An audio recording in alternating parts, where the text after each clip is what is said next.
Hello, listeners, and welcome to episode 128 of the Nigeria Football Weekly podcast. Me, your host, Uche. First of all, I want to apologize for my lighting situation. I've tried to sort it out, but we're not used to having sunshine in London. So now that the sun is here, I don't know what to do, man, but at least I hope you can still see my fine face. Anyway, today we're going to be touching on how our players performed over the past week as usual, and a few things that have to do with the Super Eagles of Nigeria. So without any further ado, let's get into it in terms of the major talking points. So first of all, I just want to talk about the FIFA rankings update for the national team. Nigeria have gone up somehow in the world from 44th to 43rd. So we're now the 43rd best team in the world. However, let's be honest, we should be a top 30 side on a given day, if not top 20. Still disappointing because just after the AFCON final, we were 28th. So what has made us dwindle so badly in just the space of, let's say, 15 months, 14 months? And even worse, in Africa, we've now dropped from number 5 to number 6. So we're no longer one of the best 5 teams in the continent. Our mates, Morocco and Senegal, they are both in the top 20. I think Morocco are now 12th and Senegal are 19th. Do they have two heads? Obviously, they don't. But, when it comes to Super Eagles ways, we have to expect these things. But yeah, this is why I say these games are very important. So let's see what happens in terms of what they come about. Also, as you can see, obviously, in honor of my team playing Real Madrid tomorrow, we have to come support and be decked in the colors. So come on, you Gunners. But before I digress too much, next major talking point for me, those England tournament rumors. Last week, we spoke about potential tournament between Nigeria, Ghana, Jamaica, and England. It's actually not England in the tournament. The tournament is just going to be hosted in England. The Ghanaian FA announced this on their Instagram a few days ago, and the fourth team will actually be Trinidad and Tobago. So Nigeria, Ghana, Jamaica, and Trinidad and Tobago. It looks like it will be hosted in May. I know they put a few dates up, and it will be called the Unity Cup. The last time the Unity Cup was held, it was in 2004. I believe it was Ireland one of the participants, but Nigeria won our 2 games. But I think it's a way to just celebrate the diaspora in the UK and like the countries that contribute quite a lot of them. So especially Nigeria, Ghana, and Jamaica. We've not yet heard anything from the NFF about this. They haven't even mentioned the stadium where it will be played in. But apparently there will be 2 semi-finals and then the winners will then play a final and win the Unity Cup. But for now, we can't say too much. I'm just not sure when they're going to play this because we know the season ends literally in the last weekend of May. So unless there's been some FIFA-sanctioned friendlies allowing these games to be played just before this our unsanctioned friendly against Russia, as well as because there's an international window mandated by FIFA for all countries to play games, whether it's friendly or qualification games or tournaments. So I'm not yet 100% sure how that's going to work, but the fact Ghana announced it means it may likely happen. But to be fair, if it does, be exciting, I don't know if it's good for player welfare, considering they should be going on holiday. But any opportunity to watch Super Eagles in this London, I'm going to take it. So we'll keep our eyes out for any further announcements on when the games may be played, the location, and the ticketing situation. And if you live in England or you live nearby, it will be good to get yourself down to the UK to come and support the Super Eagles in London. Standout performance for this week. We've had quite a good week of Nigerian players balling out of control.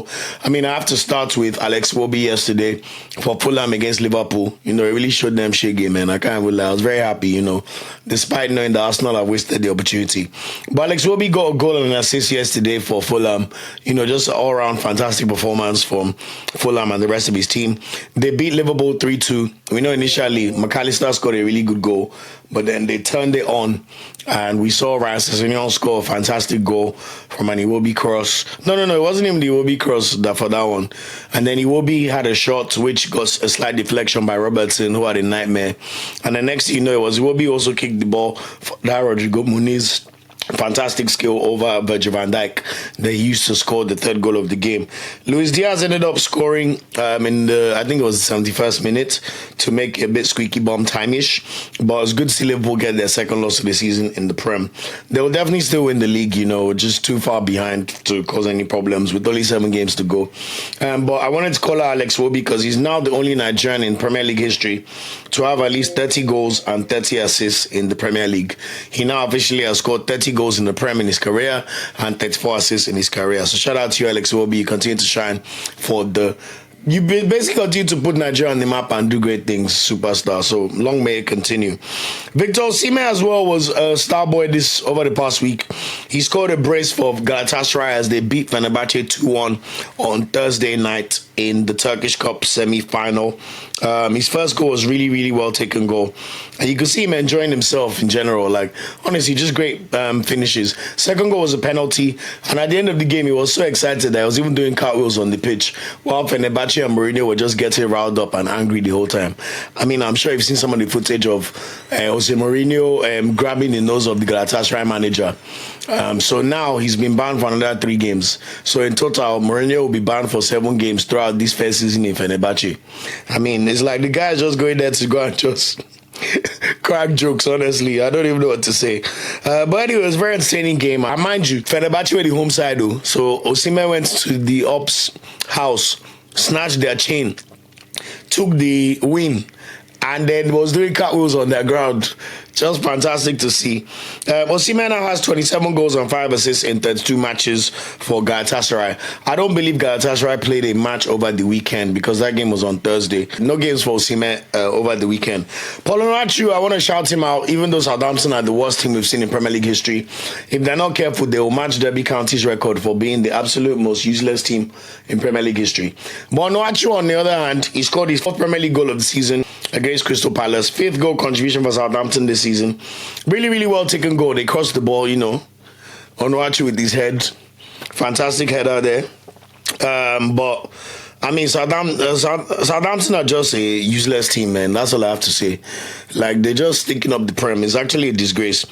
This game was actually on Wednesday, by the way, so they ended up drawing the game 2-2 against Crystal Palace. And then on Sunday, yesterday, the relegation was officially confirmed as they got beaten 2-1 by Tottenham at the Tottenham Hotspur celebration.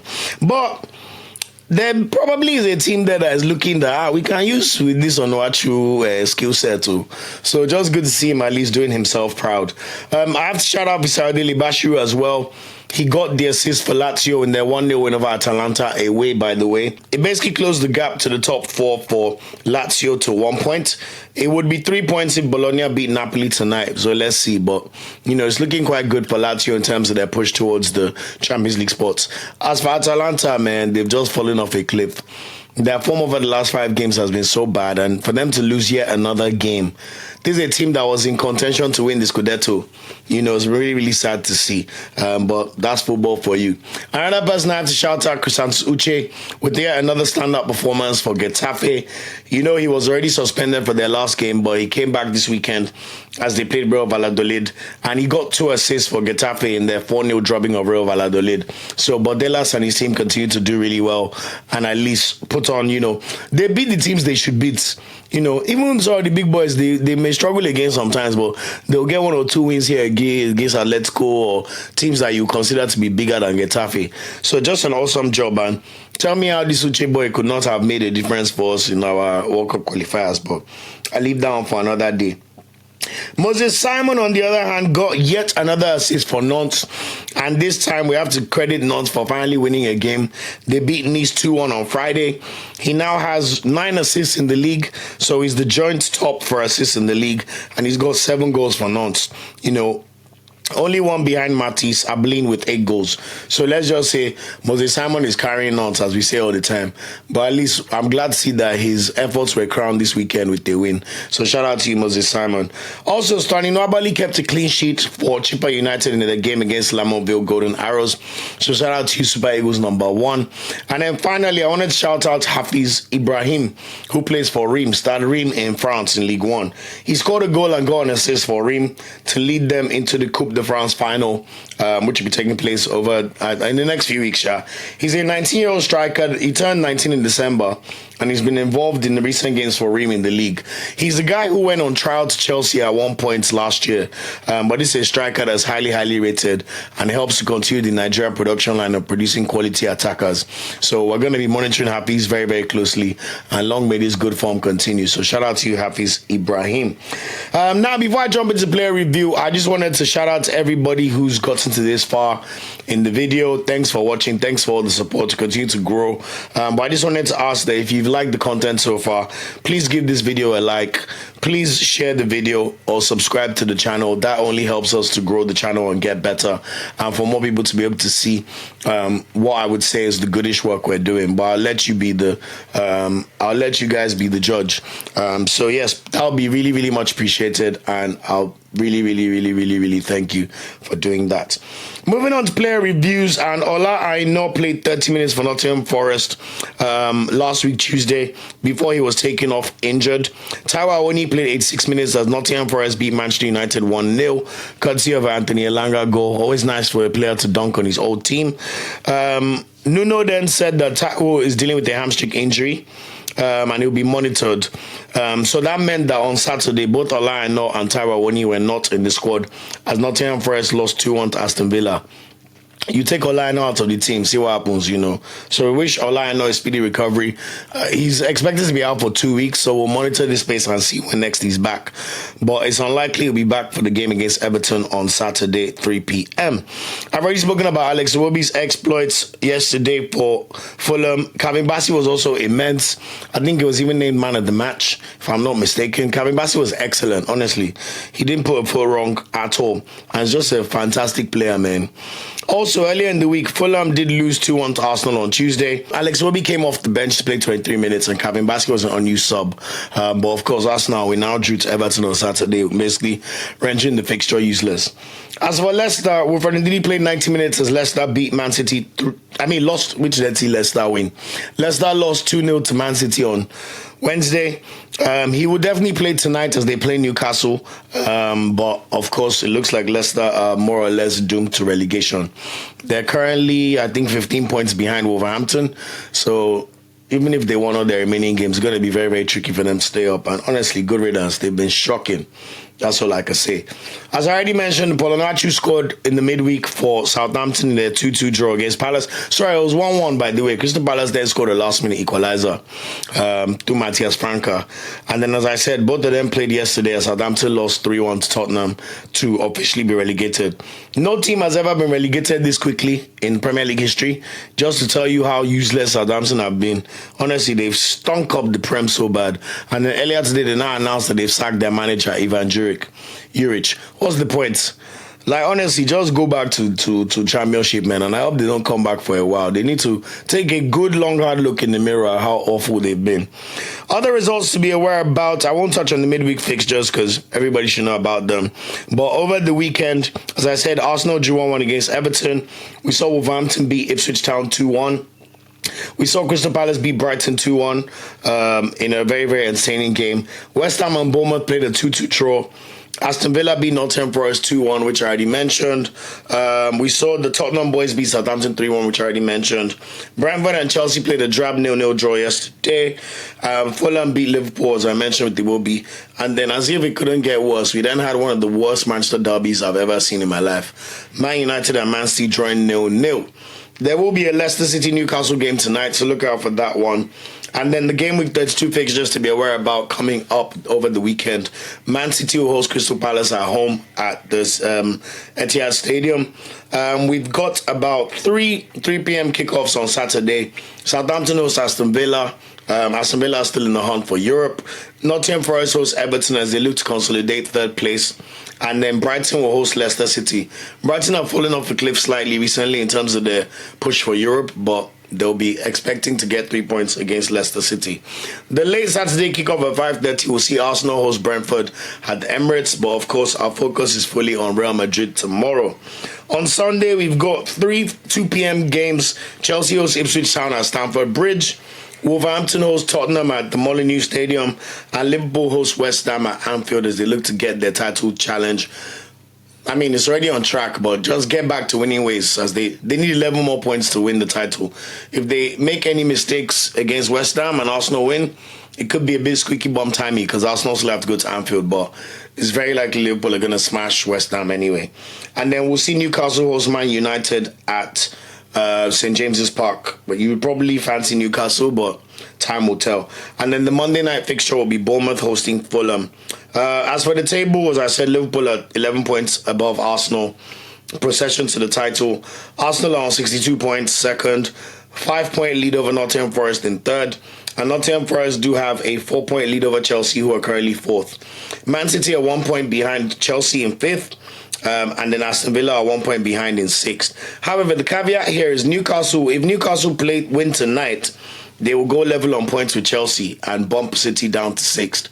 They also have a game in hand. So if they win that game in hand, it means that Newcastle will be in the driving seat for that fourth Champions League space. But remember, it's more than likely that there will be 5 teams in the Champions League from the Premier League next season. So for finishing fifth should be good enough for a Champions League spot. Relegation, no need to talk about them, man. All the promoted teams are so useless. They just need to go back down where they came from, man.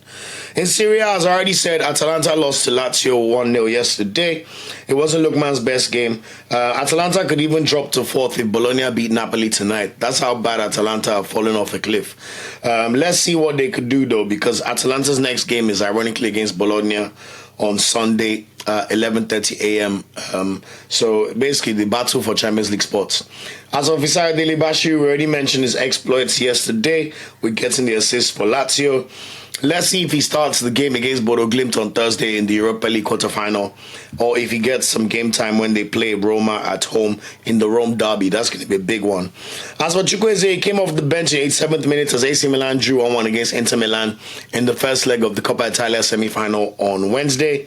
So let's see what happens in the second leg. But then over the weekend, man, AC Milan somehow managed to draw Fiorentina 2-2. They were losing this game 2-0. They were buried and gone. And honestly, Chukwueze did not do anything. I watched the match, man. He only played 10 minutes, but it was not 10 minutes to write home about. I hate to say it. So we go again. Let's see what happens when Chukwueze's AC Milan go away to play Maduka Okoye's Udinese on Friday. As for Maduka Okoye, he made 6 saves, but that was not enough to prevent Udinese from losing 1-0 to Genoa on Friday. Next up for them, they play AC Milan at home, so let's see if he could get the better of Chukwueze in that game. In the Bundesliga, Boniface and Tella both came off the bench for Leverkusen in their 2-1 loss to Arminia Bielefeld, who are a third division team in Germany, who actually beat Bayer Leverkusen 2-1 in the DFB Pokal semi-final. So Bayer Leverkusen are likely to end the season trophyless. We even saw clips of Xhaka and Ifan having a go at each other. So, man, Leverkusen, they just need to retool for the week. Both of them played 68 minutes, though, and started as Leverkusen beat Heidenheim 1-0 over the weekend. But they remain 6 points behind Bayern Munich, so it looks more likely that ship has sailed. Next up for them, though, they play Union Berlin on Saturday, so let's see how they get on in that game. As for Franco Onyeka, he played 81 minutes as Orban lost 3-1 to Bayern Munich on Friday. This game was so unlucky, eh? Orban scored first, and then it was 1-1. And the next thing you know, the ref gives one dodgy red card to Orban. The player got a bit of the ball, but they claim he was reckless in his challenge for Harry Kane. He already had a yellow card. Next thing you know, they give him another yellow. So he's sent off. The free kick that Bayern Munich took from that setting off, Harry Kane made it 2-1. Because Olise played a fantastic cross to him, and Harry Kane made it 2-1. By the time, obviously, Orban, they're deflated. This is a team that haven't lost in like 7 games. Next thing you know, Bayern Munich wrap up the win in stoppage time and make it 3-1. So, just unlucky and unfortunate is all I can say. And better luck for Onyeka and co when they play Bochum away on Saturday. As for Gift Urban and Akpoguma, they both played minimum minutes. Akpoguma played 45 minutes and Urban played 14 minutes as Hoffenheim lost 3-1 to RB Leipzig on Saturday. Leipzig just had new manager bounce after sacking Marco Rosa. So if I'm Hoffenheim, dust yourself up and go again. So they play Mainz at home on Saturday. In La Liga, Omar Sadiq played 59 minutes. He also got a yellow card as Valencia won their first away game of the season. and their first win against Real Madrid in 17 years at the Santiago Bernabeu in a 2-1 win on Saturday. Hugo Duro scoring a great goal in the 95th minute to steal the win for Valencia, who have now climbed up 15th place and have a lot more room to breathe in terms of the relegation fight. So fantastic result for Omar Sadiq and Valencia. What a big result for them. And I saw clips of all of them celebrating in the dressing room, which was quite lovely to see. Next up for them, they play Sevilla at home on Friday. Speaking of the Sevilla boys, Chidera Ejuke was brought on in the 11th minute and then taken off in the 69th minute. I'm not sure if that was injury, but that's a bit sad. While Akpoguma played 90 minutes, Sevilla lost 2-1 to Atletico Madrid on Sunday. No disgrace, still Atletico Madrid. But let's see how they get on in the battle of the Nigerian players when Valencia come to town. When Sevilla go away to Valencia on Friday night.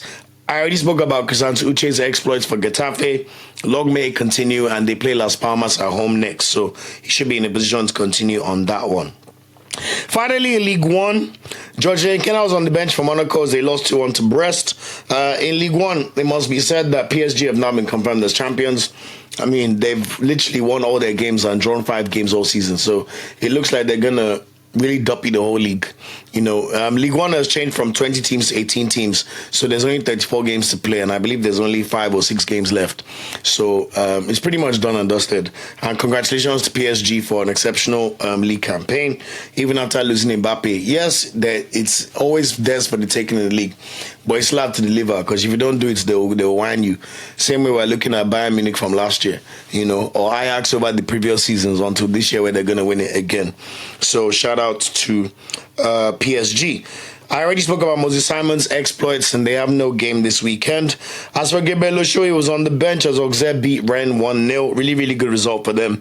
Next up with them, they play Lyon on Sunday. Hamza Al-Jadeiron came off the bench in the 86th minute and got a yellow card as Lens beat Saint-Etienne 1-0 on Sunday. So really good result for Lens. They're now 9th in the league. Thierry Murphy also played 18 minutes off the bench as Nice lost 2-1 to Nantes on Friday.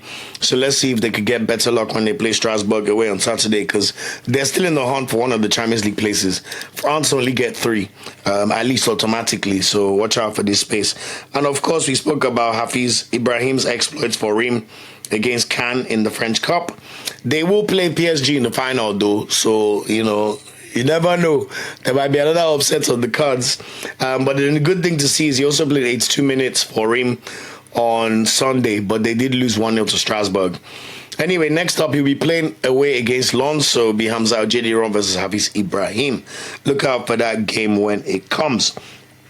Quickly moving on to the non-top 5 leagues. Turkey, Victor Osimhen already spoke about his exploits in the Turkish Cup on Wednesday against Fenerbahce. Next up for him, they play Samsunspor away on Friday. As for Brighton Osayi-Samuel, he did not play any minutes in that 2-1 loss to Galatasaray. However, he played 90 minutes on Sunday as Fenerbahce beat Trabzonspor 4-1. So they're now only 3 points behind Galatasaray in the final running of the season. Next up for them, they play Sivasspor away on Sunday. As for Anthony Dennis and Gotsepe, they remain 6th in the league. He played 90 minutes in their 3-1 win over Besiktas in the Turkish Cup on Thursday. And then let's see if he plays or starts the game as they play Gaziantep at 6 p.m. tonight. As for David Uche, he's also playing Gotsepe tonight. So let's see how it gets on. He will likely start the game. And then next up for them, they play Hatayspor at home on Sunday.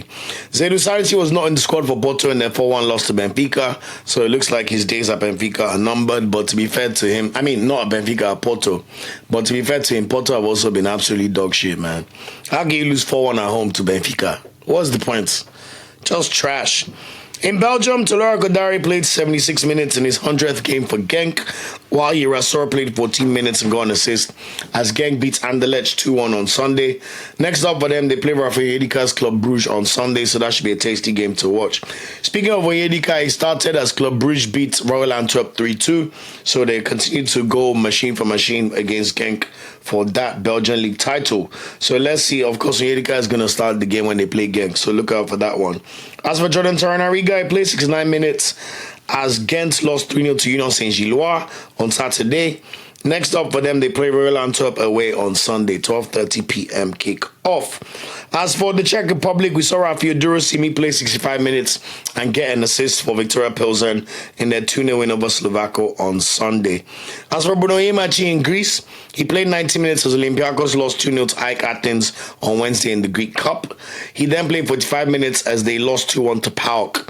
So Olympiacos better wake up from their slumber, man. There's a title to be won. And next up for them, they have to play the same AEK Athens on Sunday that they just lost to in the Greek Cup. So look out for that one. In Scotland, Cyril Dessers played 88 minutes while Leon Balogun was on the bench as Rangers lost yet again to Hibs. Celtic lost though. Rangers decided to lose too. What a useless club, man. But they're in the Europa League, so we'll give them some positivity. They have to play Atletico Bilbao at home on Thursday in the Europa League first leg. Mind you, the Europa League final is going to be played in San Mamés, which is Atletico Bilbao Stadium. So Atletico Bilbao are going to be very, very motivated to make that final. But Rangers have been doing pretty well in Europe. You know, when you look at the performances against Fenerbahce or even Man United in the group phase. So anything is possible. So we wish the Nigerian boys all the best. They also play Aberdeen away on Sunday. Aberdeen are currently second, so Aberdeen are definitely going to win that game. But stranger things have happened. And then finally, I've spoken about Steino Abali, but his next game is against South Africa Giants, Kaizer Chiefs at home on Saturday. Well, I guess Kaizer Chiefs are no longer Giants, but at least heritage-wise, they're like Man United. People remember their brand and their name, Sha. Starboy of the week. I mean, bronze medal this week, I have to give it to Abis Ibrahim. You know, when he burst onto the scene as a 19-year-old, and you get a goal and assist for Ream. This is a team that's not expected to even be making French Cup finals, you know. So to do that, to lead them to the Coupe de France final at just 19, and then you finally broken into the team and you're starting games at such a young age, my boy, you deserve some praise. So shout out to you for the bronze medal. Silver medal, Victor Osimhen gets silver medal this week. Never take for granted when you score 2 goals for Galatasaray against your big rivals in a Turkish Cup semi-final. I mean, that's a big, big one for Victor Osimhen. And the way he took his goals as well. His first goal was classic centre-forward play. See the way he blasted the ball to the net. Even though the penalty was a bit weak, but it still went in. Osimhen is just that guy, man.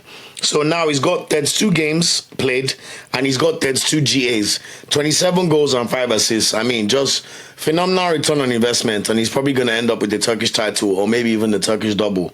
So look out for this space. Gold medal this week has to go to Alex Iwobi. You know, on the occasion where you become the first Nigerian to get at least 30 goals or 30 assists in the Premier League, and then you beat the league leaders, they come to your turf. You say, don't worry, hold on. Your team scores 3 goals. You're involved by scoring 1 goal and you also get 1 of the assists. My friend Alex Iwobi, I hate the way they disrespect your name sometimes, but today you're going to get your flowers. You are the star boy of the week, Alex, and continue to shine and soar for us and making us proud. Ones to watch this week is all about Europe, of course. Watch the Champions League. There's no Nigerian players involved, but Arsenal fans, we know what we have to watch tomorrow against Real Madrid. If you also support Aston Villa, you know what you're going to face against PSG. If you support Barcelona, you expect them to beat Borussia Dortmund as well on Wednesday. And if you support Bayern Munich or Inter, I think that's going to be a very, very tasty tie, especially knowing that Musiala is now injured, and I think Inter just had Bastoni ruled out. So that should be a very, very tricky tie to call. So look out for this space. On Thursday, we have our boys involved in the Europa League quarterfinals, as I just said. Fisao Dele-Bashiru's Lazio go away to play Bodo Glimt.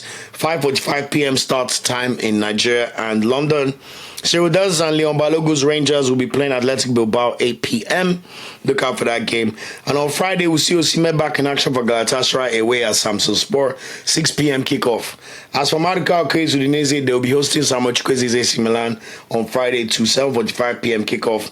Omar Sadiq's Valencia will be hosting Akko Adams and Chida Ejuke's Sevilla, 8 p.m. And then on Saturday, we will see Nottingham Forest Taiwo Awoniyi, if he's fit, play against Everton in a 3 p.m. kickoff. With Ndidi's Leicester go away to the Amex Stadium to play Brighton, they will likely lose, but if I'm Ndidi, I'm plotting my exit away, you know.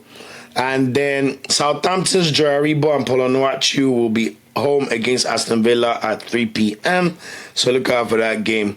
And then on Sunday, we've got Ademola Lookman's Atalanta playing against Bologna in 11:30 a.m. kickoff. And then we've got the Battle of the Big Boys in Belgium with Rafa Redica's Club Bruges hosting Talora Kadari and Girassors Genk at 5:30 p.m. And then finally, we've got the Big Rome Derby. Both teams are chasing Champions League spots. Dele-Bashiru's Lazio will be hosting Roma, 7:45 p.m. kickoff. And then on Monday, we have Monday Night Football with Bassey and Obi's Fulham playing away against Bournemouth. So that's it for this episode of the podcast. A bit of a lengthy one, but I think we've covered quite a lot of fun stuff. A lot of football to look forward to. None more exciting than the Champions League, of course, but also look out for all the games involving our Nigerian footballers over the coming weeks.